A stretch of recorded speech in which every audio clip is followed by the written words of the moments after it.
Uno se acuerda de las inundaciones del 1 y 8 de junio del 2008, ¿no? De alguna manera yo hoy quiero subrayar claramente lo que es ese trabajo conjunto interinstitucional entre Ayuntamiento, Gobierno vasco y también los propios vecinos en la Comisión Especial de Inundaciones.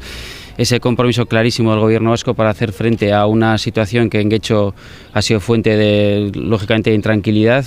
Todos recordamos aquel episodio tremendo, ¿no? Y ese trabajo interinstitucional ha dado como fruto la ejecución progresiva del proyecto URA. Ya están ejecutadas prácticamente, como ha comentado Álvaro, estamos ya en la tercera fase. Una inversión muy potente de 25 millones de euros por parte del Gobierno vasco, de 6 millones de euros por parte del Ayuntamiento en la red de saneamiento y en lo que es puesta a disposición del proyecto de tierras, pero sobre todo un compromiso clarísimo interinstitucional para resolver y hacer frente a esta problemática que tiene que ver con la seguridad de los vecinos y vecinas y con su tranquilidad, ¿no?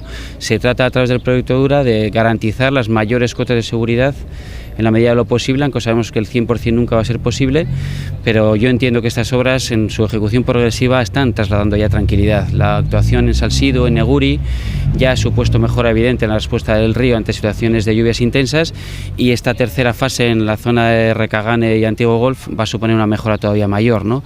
Y no olvidar que este compromiso sigue adelante, porque está ya en fase de licitación la cuarta fase en la zona de Fadura. Por tanto, seguimos adelante, sigue la apuesta también del Gobierno vasco presupuestaria, también del Ayuntamiento, y la obra sigue adelante. Esto es lo importante para resolver definitivamente en la medida de lo posible una cuestión fundamental y prioritaria para Guecho, ¿no?